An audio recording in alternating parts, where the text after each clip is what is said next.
대응 요령을 설명하면 엄폐할 수 있는 튼튼한 구조물에 몸을 숨기는 것이 중요한데요. 콘크리트 건물로 피하거나 지하로 대피하게 되면 생존 확률이 굉장히 높아지니 잘 숙지하면 되겠습니다. 실제로 히로시마 원폭 당시 폭발 지점 기준 170m 떨어진 지하 창고에 있었던 노무라 씨는 고열과 설사 증세를 보이긴 했지만 84세까지 살았다고 합니다. 다음으로 핵 방사선은 유전 정보인 DNA에 영향을 주게 되어 유전자 변이를 일으키게 되는데 많은 양의 방사능에 피폭이 되면 사망할 수 있고 설사 생존하더라도 체내 유전적 변이로 인해 후손들에게 각종 유전병을 발생시킬 수 있습니다. 그림에서 보듯이 핵 방사선에 대응하기 위해서는 차폐물에 몸을 숨기는 것이 가장 중요한데요. 콘크리트 건물 지하 2층으로 피할 경우 최대 1000분의 1 수준으로 방사선 유입량을 줄일 수 있다고 하니 잘 숙지해야겠네요. 핵폭발이 발생하면 순간적으로 강력한 전자기 펄스를 발생시킵니다.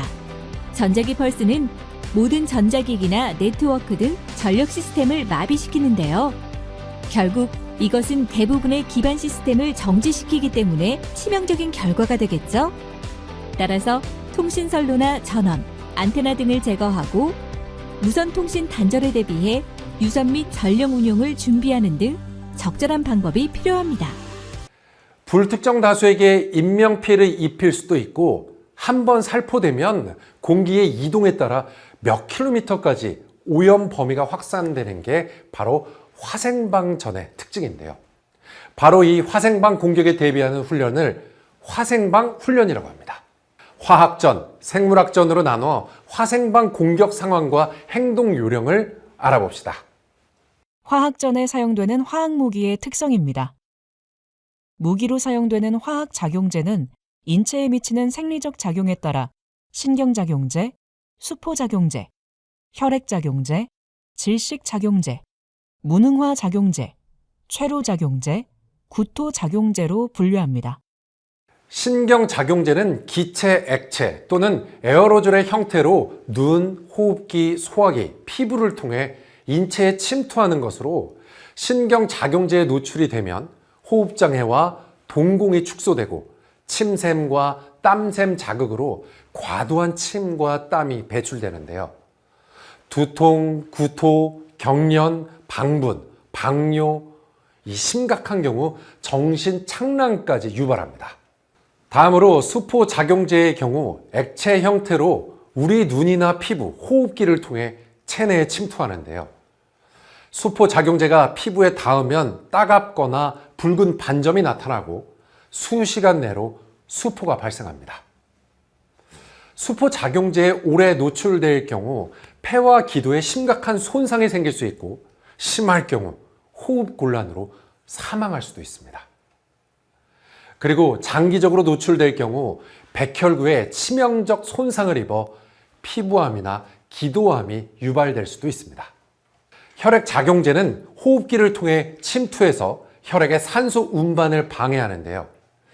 체내 산소 부족으로 인해 호흡 장애가 일어나거나 경련, 마비 증상, 극도의 불안감, 무력감을 느끼게 됩니다. 또 목이 타들어가는 듯한 극심한 목마름 증상도 느껴지고요. 또 혈액작용제에 노출되면 입술이나 손톱이 분홍색으로 변하는 것도 특징입니다. 다음으로 질식작용제를 살펴보겠습니다. 호흡기를 통해 체내로 침투하게 되는 작용제인데요. 이름만 들어도 질식할 것 같은데 폐에서 우리 몸속 수분과 반응해 이산화탄소와 염화수소를 생성시킨다고 알려져 있습니다. 몸속에서 이산화탄소가 발생하면 결국 몸속 산소가 줄어들어서 저산소증이 생기고 염화수소가 폐세포를 파괴하는데요. 폐에 물이 차고 비대해지는 폐수종으로 이어집니다. 다음으로 최루작용제입니다. 폭동을 진압할 때도 쓰이는 항콜린성 물질이라고 하는데 이 무기로 사용될 경우엔 효과가 아주 강력합니다.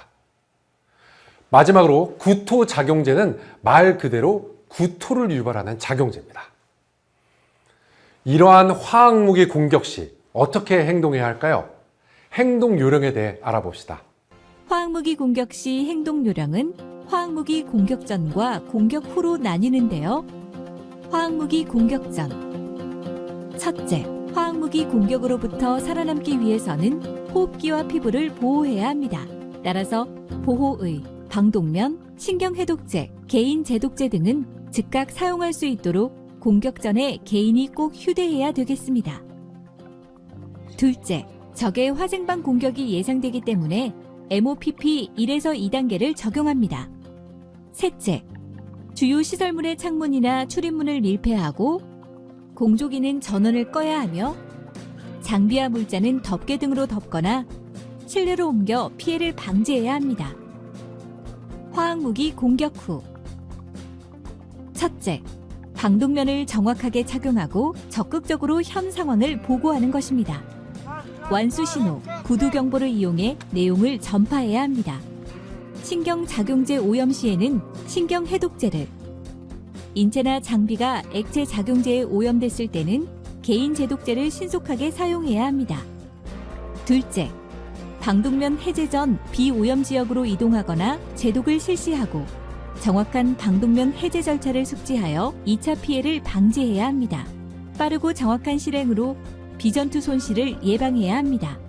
생물학 무기는 미생물 무기와 독소로 나눌 수 있고 미생물은 패스트균, 탄저균, 콜레라균, 장티푸스균 같은 세균, 그리고 천연두, 유행성 출혈열, 에볼라 같은 바이러스, 리케치아가 있습니다. 독소에는 황후나 리신 같은 세포 독소와 보툴리늄 같은 신경 독소가 있는데요. 세포 독소는 인체 세포를 파괴시키고 신경 독소는 신경계통 장애를 유발합니다. 생물학 무기가 무서운 이유는 레이더로도 식별이 어렵고 또 극소량으로도 대량 살상이 가능하기 때문에 더욱더 무서운 건데요. 서울 인구 50%가 사망하기 위해서 핵무기는 2.6 메가톤, 살인 신경가스는 1,700톤이 필요한 반면 생물학 무기인 탄저균은 약 17kg이 필요하고요. 보툴리늄 같은 경우에는 유기물에 혼합할 경우 약 100g만으로도 수만 명에서 수십만 명까지 살상이 가능합니다. 대표적인 병원성 미생물 중 하나인 탄저균에 대해 좀 더 알아볼까요? 탄저균은 6에서 8 마이크로미터 정도 크기의 세균입니다. 탄저균은 아포라는 방어막을 생성하여 열악한 환경에서도 잘 견디기 때문에 무기화하여 운용할 수 있습니다. 생물학 무기로 사용되는 탄저균 포자는 공기 중에서 호흡기로 흡입되어 발병하게 되고 치사율은 90%에 달하죠. 주요 증상으로는 고열, 기침, 오한, 구토 등 호흡장애를 일으키고 뇌막염을 일으켜 사망에 이르게 됩니다. 탄저균이 뭐길래 미국 전역을 공포로 몰아넣은 걸까요? 탄저병을 일으킨 원인균이 바로 탄저균입니다. 탄저병은 탄저균을 접촉하거나 탄저 포자를 흡입할 때 생기고 증상은 피부로 나타납니다. 증상은 노출된 뒤 하루에서 열흘이 지나면 통증은 없어지지만 젓갈색 돌기가 생기기 시작하면서 가려움이 시작됩니다. 탄저균이 호흡기로 감염될 경우 초기에는 감기나 폐렴 같은 호흡기 감염의 일반적인 증상이 나타납니다. 흡입 탄저의 사망률은 거의 90% 이상에 달하며 항생제 효과도 거의 없습니다. 독소는 수많은 사람의 목숨을 빼앗을 수 있을 만큼 치명적인 물질로 동물이나 식물 또는 병원균에서 추출한 독성 물질을 말하는데요.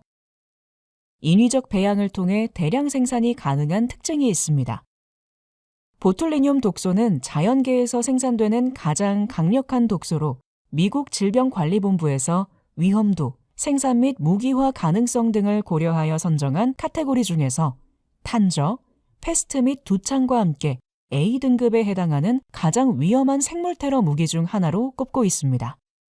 보툴리늄균에 감염되면 동공 확대, 근육 경련 및 마비, 현기증, 시력 장애 등의 증상이 나타납니다. 이러한 생물학 무기 공격 시 어떻게 행동해야 할까요? 행동 요령에 대해 알아봅시다. 생물학 무기 공격 시 행동 요령은 생물학 무기 공격 전과 후로 나뉘는데요. 생물학 무기 공격점. 첫째, 개인 위생을 강화해야 합니다. 항상 전투복과 장갑 등을 착용해서 질병 매개체와의 접촉을 최소화하고 손 씻기, 음식물 익혀 먹기, 물은 끓여 먹기 등 생물학 무기의 접촉 경로를 사전에 차단하는 것입니다.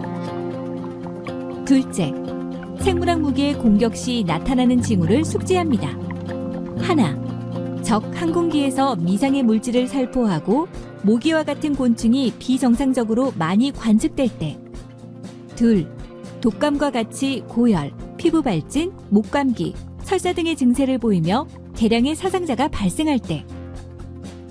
이와 같이 생물학 공격이 의심되는 상황이 발생하면 방독면이나 마스크를 신속 정확하게 착용하여 호흡기를 보호해야 합니다. 생물학 무기 노출 시 핵심은 호흡기 침투를 통한 감염을 막는 것이 무엇보다 중요하다는 것이죠. 생물학 무기 공격 후. 첫째, MOPP 단계 적용, 마스크 착용 등으로 보호 대책을 강구하고 신속하게 환자를 파악하여 보고하고 감염 인원을 분리하여 확산을 방지합니다. 그리고 최대한 빨리 항생제, 항바이러스제와 같은 치료제를 활용하여 치료를 실시합니다. 둘째, 노출된 인원 및 관련 시설 등을 제독합니다. 노출된 인원은 따뜻한 비눗물로 샤워 및 세척을 실시하고 오염이 예상되는 시설은 락스, 가성소다 용액, 비누 등으로 시설 및 주변 지역까지 제독해야 합니다.